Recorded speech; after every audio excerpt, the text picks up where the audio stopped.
실리콘밸리에 있는 초등학교에서는 어떤 교육이 이루어지고 있을까요? 입학한 지 한 달도 채 되지 않은 1학년 학생들입니다. 처음 학교 생활을 시작하는 아이들에게 꼭 하는 수업이 있다고 하는데요.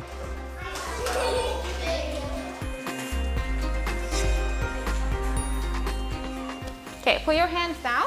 So remember yesterday we started reading this book called Snapshots. And what did we do after reading the first two chapters? Thin and thick questions. Okay, so let's put our book in front of us. So put your hands together like this. Ready? Are you ready? Thin questions. Thin questions Have answers in the book. have answers in the book. Thick questions. Thick questions You have to think about it. you have to think about it. So do you guys remember how we made thin questions?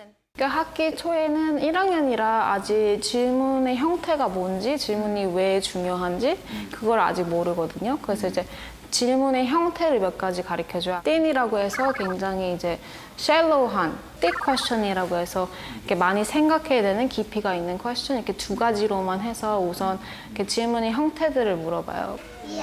Anyone can give us an example of a thin question? Anyone have an example? Arjun? Who is Nat? Very simple, nicely written in the book. Anyone can give us an example of a thick question? Something that you really have to think about. Tinky? Why did Nat go fishing? Why did Nat go fishing? Do we actually know the answer to that? No. Is it in the book? No. Does it say Nat went fishing because? No. Think in your head. I'm going to give you 5 more seconds, and then you're going to share with your partner. 잠깐 멈추고 생각하는 습관은 중요합니다. 1. 자기 생각을 정리하고 대답해야 생각하는 힘이 자라게 되겠죠. 다른 질문의 차이를 계속 연습하고 나중에 이제 아이들이 그거에 익숙해졌을 때 우리가 이거에 대한 솔루션을 어떻게 만들 수 있을까? 여기까지 올라가는 거거든요. 질문을 만들고 나면 그걸 스스로 해결하는 프로젝트를 진행합니다. Yeah, there's no loser, winner. A lot to if you win. Nothing. So what matters, okay? Yeah, it doesn't matter, okay? 그 과정에서 자연스럽게 친구와 토론하게 되는 거죠. 선생님이 일방적으로 가르쳐주는 티칭이 아니라 아이들이 스스로 알아가게 도와주는 코칭을 해야 어릴 때부터 스스로 생각할 힘이 생기는 거고 비로소 질문할 수 있는 능력이 생기는 겁니다. 정보가 주어졌을 때 이것을 어디에 적용을 해보고 그런 솔루션을 생각한다든지 그런 힘을 길러주는 게 훨씬 더 중요한 것 같아요. 그렇다면 한국 교과 과정을 마친 후 미국으로 유학 온 학생들은 한국과 어떤 차이를 느끼고 있을까요? 이 질문을 할 수 있는 환경과 아닌 거의 차이가 그렇게 큰가요? 네, 정말 커요. 한국에서 제가 기억하기에 초중고 대학교를 나왔을 때 질문을 한다는 거는 이제 굉장한 용기가 필요해요. 막 제가 손을 들므로써 수업이 좀 늦게 끝날 수도 있어요. 그럼 뒤에서 한숨 쉬고 제가 바보 같은 질문하면 뒤에서 누가 웃고 또는 교수님이 좀 황당해할 때도 있고 질문 하나 하기도 참 쉽지 않았어요. 제가 느끼기엔 적어도.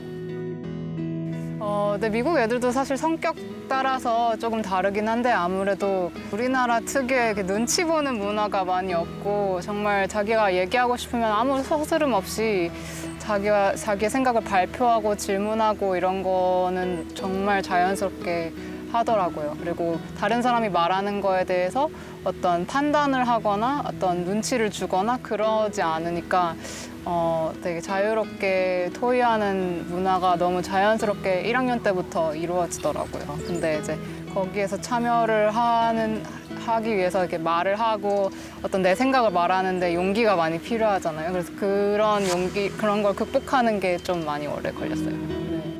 그래서 어렸을 때부터 이렇게 궁금증을 해결하고 자기의 열정을 추구할 수 있는 그런 환경에 노출돼 있다 보니 초등학교 1학년 때부터 어떤 종이 한 장의 차이, 질문을 당장 해도 되느냐 안 해도 되느냐에서 나오는 어떤 종이 한 장의 차이가 쭉 쌓여서 소위 말하는 구글도 생기고 페이스북도 생기고 그런 게 아닌가 저는 그렇게 생각을 했던 것 같아요. 그래서 질문을 할 수 있는 환경, 질문해도 되는 환경 그런 게 큰 차이를 만든 것 같아요. 2세에서 5세 사이의 아이들이 약 5만 개 이상의 질문을 하는데요. 초중고 과정을 거치면서 질문 수가 급격히 줄어든다고 합니다. 이는 주입식 교육으로 질문을 두려워하는 한국 사회가 만들어낸 결과물입니다.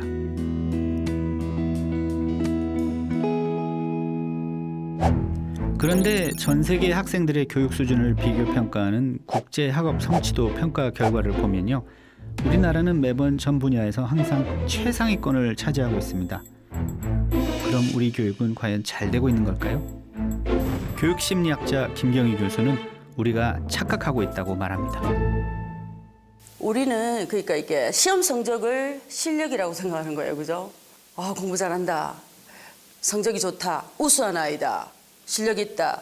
이거는 전혀 달라요. 실력이라는 말은 이게 바로 창의력이에요. 실제 생활에서 뭔가를 그러니까 배운 지식과 기술을 가지고 상상을 해서 뭐 새로운 걸 만들어내거나 이렇게 정말 실력이거든요. 그렇게 할 수 있는 능력을 만드는 게 그게 실력인데 그게 바로 창의력이에요. 근데 그거하고 시험 점수는 다르더란 말이죠. 왜냐하면 피사를 보니까 특히 그 과학과 관련된 그런 설문지가 있어요. 학업 성취 평가와 별도로 학생과 선생님에게 실시되는 설문조사의 결과는 충격적입니다. 그 시험 점수는 높아요. 그런데 그 과목을 좋아하거나 그 과목이 재밌어서 하거나 더 알고 싶어서 혼자 스스로 찾아보고 막 탐구하는 거 있죠. 그죠? 그거는 다 낳는 거예요. 평가 성적은 세계 최상위권이지만 흥미도, 관심도, 자신감은 평가 국가 중 최하위권에 머무르고 있습니다. 우리나라 학생들은 배움의 즐거움을 느끼지 못하고 그저 답을 찾는 공부만 한다는 것이죠. 이 세상에서 우리나라 애들이 가장 불쌍해요.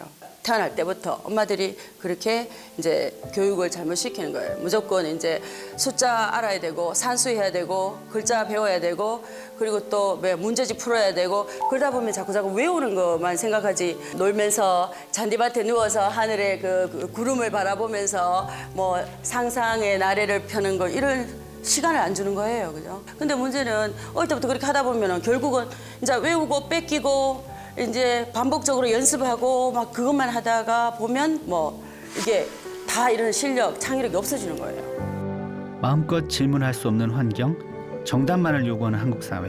어쩌면 우리는 아이들의 창의력을 죽이고 있는지도 모릅니다.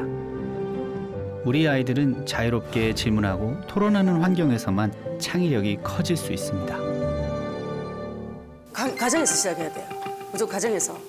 엄마가 시작해야 돼요. 근데 왜 내가 집에서 시작해야 되냐 하면은 전 세계를 주름잡는 게 유대인인데 동양인에 비해서 유대인이 625배나 더 노벨상을 받을 확률이 높아요.